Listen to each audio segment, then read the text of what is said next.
हा कार्यक्रम जॉयस मायर मिनिस्ट्रीच्या भागीदारांमुळे आणि मित्रपरिवारांमुळे शक्य झाला आहे. देवाने तुम्हाला कुठल्याही गोष्टीसाठी निवडू देत जोवर तुमचा विश्वास असणार नाही तोवर ती गोष्ट होणार नाही. म्हणून जग तुमच्याकडे ज्या दृष्टीने बघतंय तसं तुम्ही स्वतःकडे बघू नये, तर देव तुमच्याकडे जसं बघतोय तसं तुम्ही स्वतःकडे बघावं.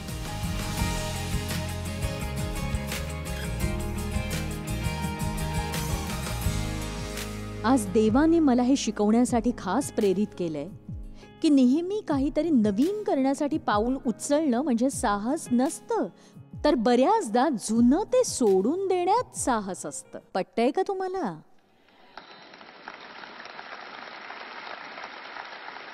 मला त्याबद्दल अगदी आतून वाटतंय की इथे असलेल्या तुमच्यापैकी बहुतेकांनी हे करायची गरज आहे. मला खरंच वाटतंय. कधी कधी तुम्हाला तिरस्कार वाटतो अशा गोष्टीच नव्हे, तर तुम्हाला आवडणाऱ्याही गोष्टी तुम्हाला सोडून द्याव्या लागतील आणि देव तसं सांगेल तुम्हाला. पण तुम्ही सगळंच नाही करू शकत, चांगल्या प्रकारे तर नाहीच. मी माझ्या प्रशिक्षकाला विचारलं, कारण मी आठवड्यातून 3 वेळा व्यायाम करते. आता मी ते 14 वर्ष करते. मी त्याआधीच सुरुवात करायला हवी होती खरं तर, पण देवाचे आभार, मी सुरुवात तर केली. आणि ज्या गोष्टीमुळे मला व्यायाम करावासा वाटला ती म्हणजे सगळ्यात आधी एके दिवशी मी आरशात मला निरखून पाहिलं आणि पूर्ण कपड्यामध्ये नाही, विसरून जाते ते दृश्य, आणि कुठलाही अवयव जिथे असायला हवा तिथे नव्हता. आणि मला वाटलं, देवा मी काय करून घेतलंय स्वतःचं. आणि मला खरंच वाटलं की देवाने मला सांगितलंय की जर तुला तुझ्या आयुष्याच्या उत्तरार्धात मी जे करायला सांगितलंय ते पूर्ण करायचं असेल तर तुला आत्ताच सुरुवात करायला हवी. तू नियमितपणे व्यायाम करायला हवास. आणि मी हे सगळं सांगायचं म्हणून सांगत नाहीये, मी फक्त देवाने मला काय सांगितलं ते सांगते. आणि मी याला सुरुवात केली ती 14 वर्षांपूर्वी. आणि मी माझ्या प्रशिक्षकाला नुकतंच विचारलं आणि मी म्हटलं की मी जे करते ते मी चालूच ठेवलं तर मी 90ची होईन तेव्हाही चालू ठेवू शकेन का? तर तो म्हणाला की नाही. मी म्हटलं पण का नाही? तो म्हणाला कारण तू 90 वर्षांची म्हातारी असशील ना.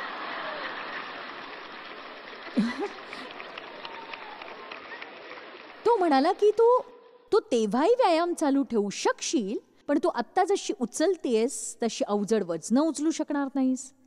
तुला त्यांची संख्या कमी करावी लागेल. काही व्यायाम प्रकार तू यापुढे करू शकणार नाहीस. आणि एक सांगू का, तुम्ही बलदंड असता एखाद्या वळूसारखे. आणि तुम्हाला सांगते, मी माझं आयुष्य नेहमीच या ना त्या प्रकारे झगडण्यात घालवलेलं आहे. आणि हे तेव्हापासून सुरू आहे, जेव्हा माझे वडील माझ्याशी गैरवर्तन करत होते तेव्हा ठरवलं की मी आयुष्यात काहीही करून दाखवेन. आता मी काही करू शकणार नाहीये. त्यांच्या म्हणण्याला मी इतकी वैतागली की एके दिवशी ठरवलं मी त्यांना खोटंच ठरवून दाखवेन आता. पण मला खरंच असं वाटतं की काही जणांसाठी मोठं धाडस असू शकतं कदाचित हे असं काही सोडून द्यायचं जे तुमच्या आयुष्यात आता लाभदायक नसेल. कदाचित त्यामुळे तुम्हाला तुमच्या आयुष्यात कधीही लाभ झालेला नसेल आणि तुम्हाला ते कळत नाहीये की तुम्ही का करताय. तुम्हाला फक्त त्या गोष्टींची सवय झाली आणि ती करायची नाही असा विचारही तुम्ही करू शकत नाही.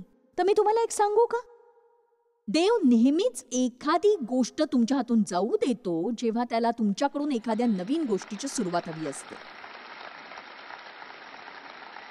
तुम्ही मूर्ख आहात जर तुम्हाला वाटेल की तुम्ही पूर्वी करत होता तेच तुम्ही कायम करू शकाल. आयुष्य हा प्रवास आहे आणि गोष्टी ठराविक काळासाठीच तुमच्या बरोबर असतात. आणि मैत्री ही बऱ्याचदा ठराविक काळापुरतीच असते. असे अनेक जण आहेत जे 20 वर्षांपूर्वी माझे खूप चांगले मित्र होते. मला त्यांच्याबद्दल आता काहीच माहित नाहीये, त्यांनाही माझ्याबद्दल काही माहित नाहीये. प्रत्येक गोष्ट त्या काळापुरती महत्वाची असते. तुम्ही म्हणाल आम्हाला कसं कळणार की देवासाठी एखाद्या गोष्टीचं महत्व संपलंय? तुम्ही जर स्वतःशी प्रामाणिक असाल ना. बघा, स्वतःशी प्रामाणिक असणं सोपी गोष्ट नाही आहे, बरोबर? मी अजूनही पहिल्याच पानावर आहे, हीच समस्या आहे माझी.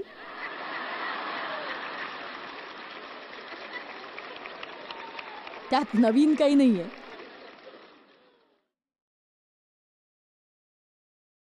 काय होतं ना, माझी शिकवण मी संपवते, मग थोडं पुढे मागे होतं, मग वर खाली होतं, असं सगळं होतं माझ्याकडनं. कारण जे आपण देवाच्या आत्म्याने सेवा करणारे, ख्रिस्त येशूविषयी अभिमान बाळगणारे व देहावर भरोसा न ठेवणारे, ते आपण सुंता झालेलेच आहो. म्हणून या युगाबरोबर समरूप होऊ नका. नीतिसूत्र अध्याय 3 वचन 26. कारण परमेश्वर तुझा रक्षणकर्ता होईल, तो तुझा पाय गुंतू देणार नाही. पहिले कोरिंथ अध्याय 1 वचन 27 ते 31. मी हा प्रयत्न करते की काही जण स्वतःला कमी लेखणं आणि हा विचार करणं सोडतील की तुम्ही हुशार नाही म्हणून देव तुम्हाला निवडणार नाही, किंवा तुमच्याकडे चांगलं शिक्षण नाही, किंवा चांगले मित्र नाहीत, किंवा तुम्हाला मदत करायला कोणी नाही, किंवा असं काही जे सैतान सांगतो. बघा, देव जग ज्यांना निवडतं त्यांना निवडत नाही. आणि अगदी खरं तर तो निवडतो. वचन बघूया आता. तरी ज्ञान्यांस लाजवावे म्हणून देवाने जगातील जे मूर्खपणाचे ते निवडले, आणि जे बलवान ते लाजवावे म्हणून देवाने जे दुर्बळ ते निवडले. आणि बघा, त्याला माहित होतं की त्यांच्याकडे काहीही नाहीये, पण तरी सुद्धा बघा, जगातल्या अशा सगळ्या लोकांनी ज्यांना समजत नाही की या जगात देवाने त्यांना का निवडलंय, तो काय करतोय ते पहा तुम्ही. आणि जगातील जे हीन दीन, जे धिक्कारलेले व जे शून्यवत, अशांना देवाने याकरिता निवडले की जे आहे ते त्याने रद्द करावे, म्हणजे देवासमोर कोणाही मनुष्याने अभिमान बाळगू नये. एक सांगू, सगळ्या शिष्यांमध्ये असा एकच होता ज्याला जगात मान्यता मिळाली असती, आणि तो होता जुडस.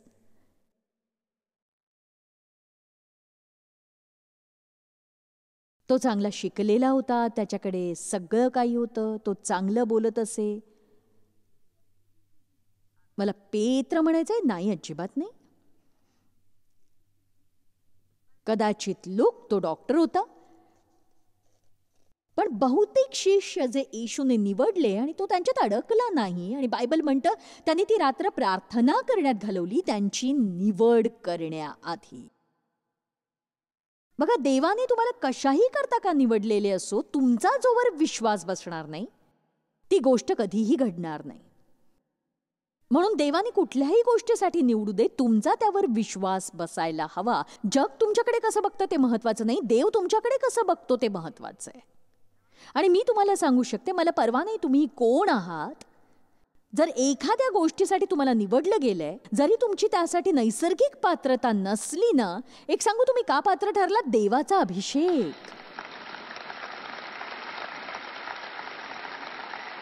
हल्ली आपण अभिषिक्त होण्याबद्दल खूप कमी बोलतो. मला नाही माहित किती लोकांना याबद्दल खरंच माहीत असेल.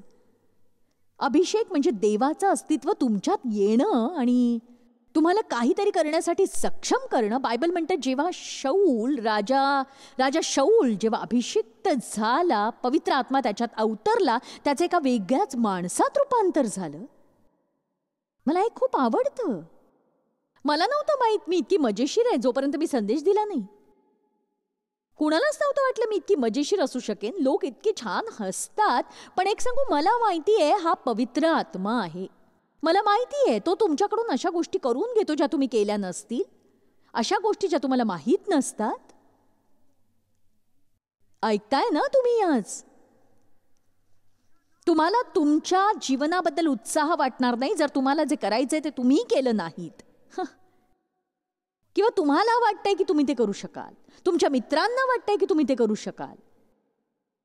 केवळ एकच रस्ता आहे ज्यामुळे तुमच्या जगण्यात उत्साह येईल, ते म्हणजे ते करा जे देवाला तुम्ही करावं असं वाटतंय. ते तुमच्या अंतःकरणात आहे, तुम्ही करावं. तुमच्या हृदयाचं ऐका.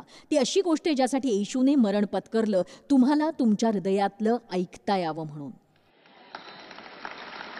कळलं ना? देव तुम्हाला तुमचं शिक्षण, तुमचं कौशल्य, तुमचा अनुभव, तुमची पात्रता यावरून निवडत नाही. तो तुम्हाला निवडतो कारण तुम्ही उपलब्ध आहात. मला हे म्हणायला आवडेल की देव तुम्हाला निवडतो कारण तुमच्यात क्षमता आहे म्हणून नाही, तर तुम्ही उपलब्ध आहात म्हणून.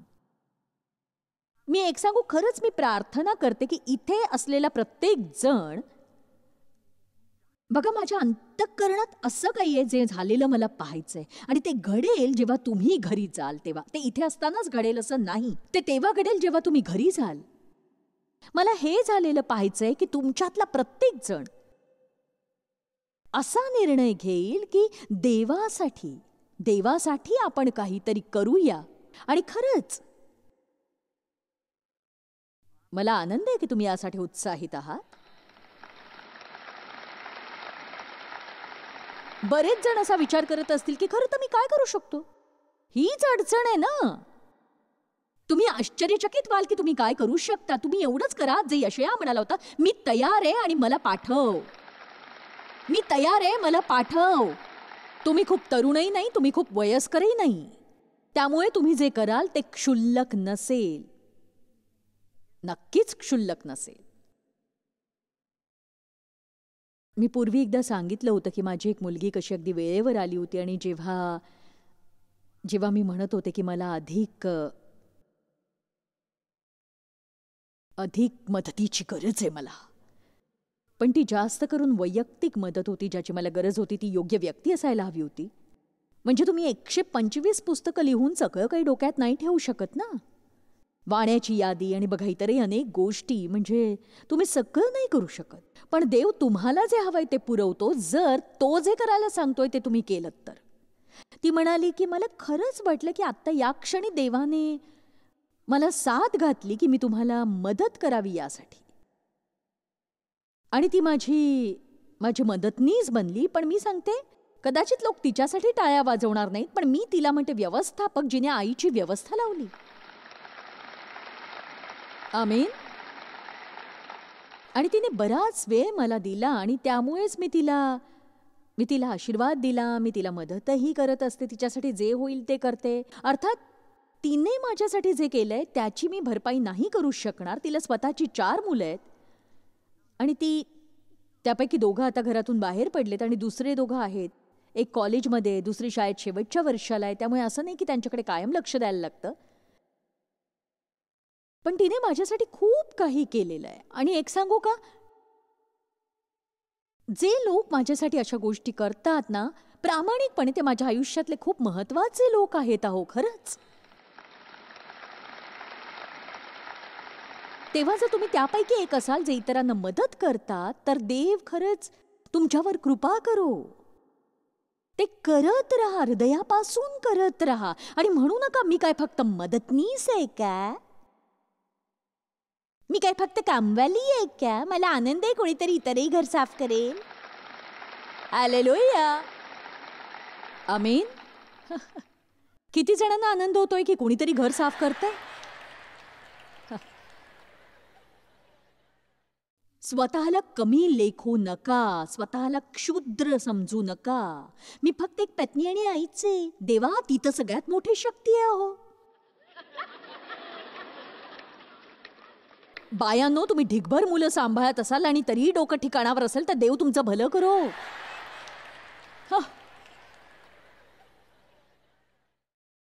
समस्या तेव्हा निर्माण होते जेव्हा तुमचा आत्मविश्वास हरवतो. आणि एक सांगू, आत्मविश्वास म्हणजे काय, तो म्हणजे विश्वास, ती म्हणजे भावना नाहीये.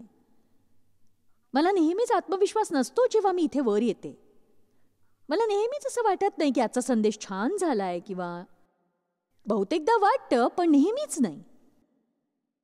त्यापैकी एकदा असं झालं काही आठवड्यांपूर्वी, जेव्हा मला वाटलं की माझ्या आयुष्यातला सगळ्यात मोठा गोंधळ घातला मी. आणि मी डेव्हला म्हटलं की आपला संदेश संपल्यावर असं वाटणं की तो चांगला झाला नाही, ही खरंच खूप वाईट गोष्ट आहे रे. इथे कोणी असे आहेत का जे संदेश देतात आणि त्यांना असं कधी वाटतं का, सांगा मला तुम्ही संदेश देऊन झाल्यावर. आणि मी खरं तर असं खूप कमी वेळा करते, पण मी त्यांना त्यांची कॉपी पाठवायला सांगितली आणि मी ती पाहिली आणि तुम्हाला सांगू ते खूप छान झालं होतं.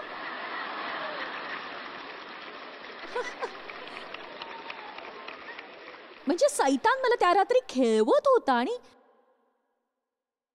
त्याला आवडतं तुम्हाला हे असं वाटायला लावणं की तुमच्या हातून काहीच चांगलं होत नाहीये. तेव्हा आत्मविश्वास ही भावना नाहीये, तुम्हाला नेहमीच नाही वाटत तसा. आणि एक सांगू, ते एक स्वामित्व आहे. ते असं काही आहे जे देण्यासाठीच येशूने मरण पत्करलं. त्याला हे वाटत नाही की भीतीने तुमच्यावर ताबा मिळवावा. त्याला वाटतं आत्मविश्वास असावा तुमच्यात, तुम्ही समर्थपणे पुढे पाऊल टाकून काही गोष्टी कराव्यात आणि अशा गोष्टी ज्या इतर कोणी केल्या नसतील. आणि त्याला वाटतं तुम्ही त्याच्यावर इतका विश्वास ठेवावा की जरी तुम्ही आयुष्यात काही चांगले मित्र गमावले तरी तुम्ही त्याच्यावर विश्वास ठेवून म्हणाल की ते कदाचित माझ्या आयुष्यात ओझंच होते आणि असंही आता मला त्यांची गरज नाहीये. म्हणजे जर लोक तुमच्यावर तुम्ही आहात म्हणून प्रेम करत नसतील,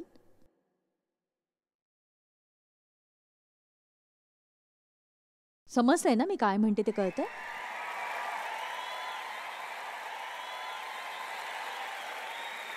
तर या अगदी मुठभर समस्या आहेत ज्या आपण आत्मविश्वास नसल्याने निर्माण केलेल्या आहेत. पहिली म्हणजे तुमचं येशूला स्वीकारणं पुरेसं झालेलं नाही. भीती तुमच्यावर ताबा मिळवून आहे आणि तुम्ही पश्चाताप करताय की सगळ्या गोष्टी ज्या तुम्ही करू शकला असता त्या करायला तुम्ही घाबरता. खेदाची बाब ही की या जगात जेव्हा तुम्ही वयस्कर माणसांकडे पाहता, म्हणजे असा एखादा जो 70-80 वर्षांचा आहे आणि ते फक्त कुढत बसलेले आहेत, हे फार त्रासदायक असतं. हो, मी हे केलं असतं तर, मी ते केलं असतं तर, असा विचार करत मरू नका. तुमची कार्यक्षमता आत कोंडून ठेवून मरू नका. हो, मला हवंय की प्रत्येक माणसानं आत्मविश्वासपूर्वक म्हणावं की देवा, मला काहीतरी करायचंय तुझ्यासाठी.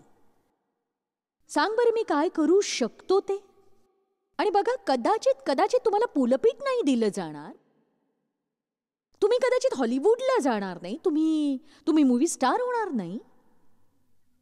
तुम्ही कदाचित पुढची नटाली ग्रांट असू शकणार नाही. पण तुम्ही काहीतरी तर करू शकाल ना. खरंच काहीतरी असेल जे तुम्ही करू शकाल.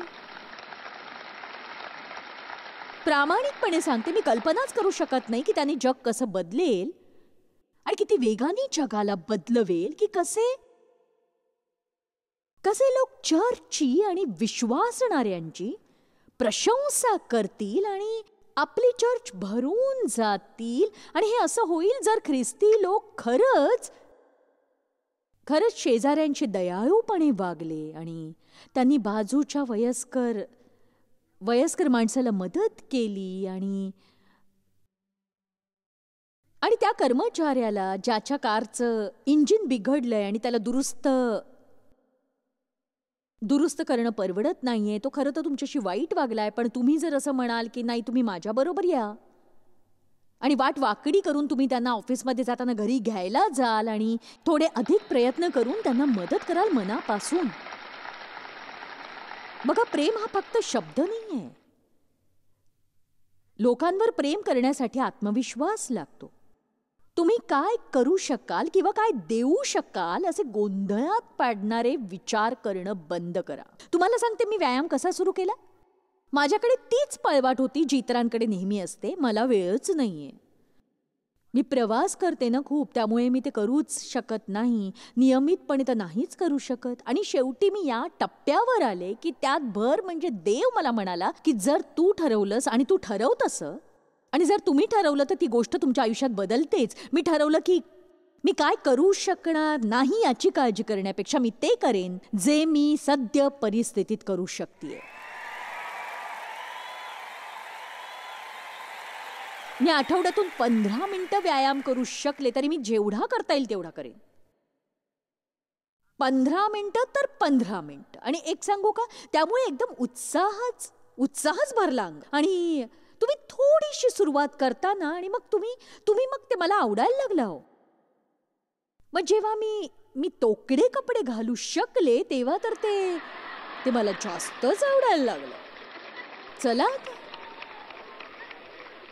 खरंच म्हणजे मला खरंच आवडतंय ते.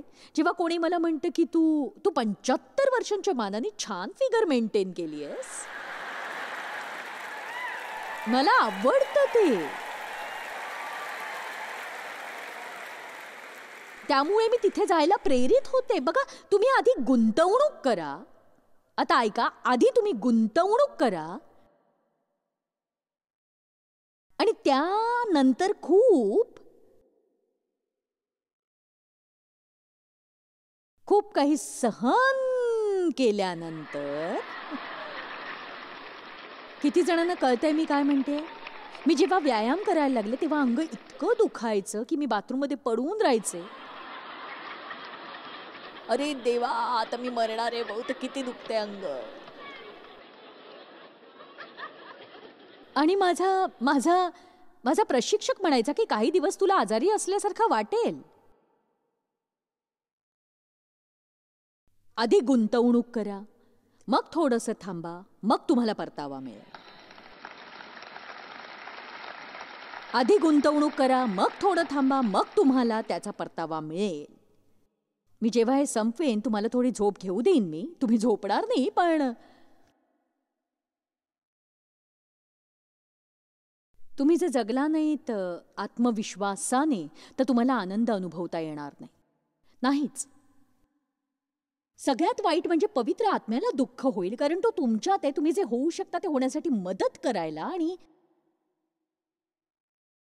बघा, दार उघडं आहे अनेक प्रकारच्या छळांसाठी. आणि माझ्याकडे भीती आणि अपयशावर बोलायला खूप काही आहे, पण सगळं सांगता नाही आलं तरी मला वाटतं तुम्हाला मुद्दा कळलाय. मग किती जणांना मुद्दा कळलाय? बरं, मग किती जण हे म्हणायला तयार आहेत की हो मी तयार आहे, मला पाठव? नक्की तयार आहात का? कारण जर तुम्ही तसं म्हणाला तर ती अशी गोष्ट आहे की तुम्हाला त्यापासून पळता नाही येणार. बरं, मी प्रार्थना करणार आहे. हे पित्या, मी कुणाचाही हात खाली गेलेला पाहिला नाही. याचा अर्थ तुला खूप स्वयंसेवक मिळाले आहेत. नवीन लोक जे तुला त्यांनी करावंसं वाटतं ते करायला तयार आहेत.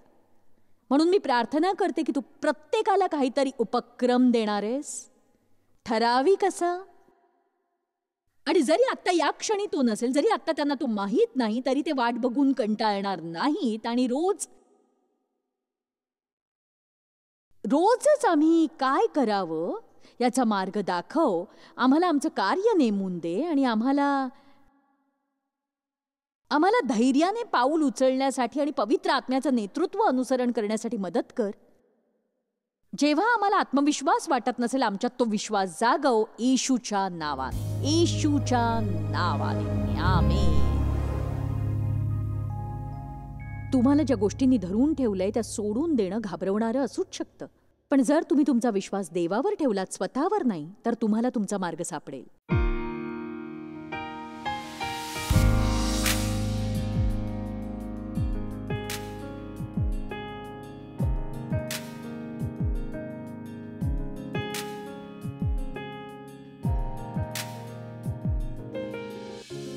हा कार्यक्रम जॉयस मायर मिनिस्ट्रीच्या भागीदारांमुळे आणि मित्रपरिवारांमुळे शक्य झाला आहे.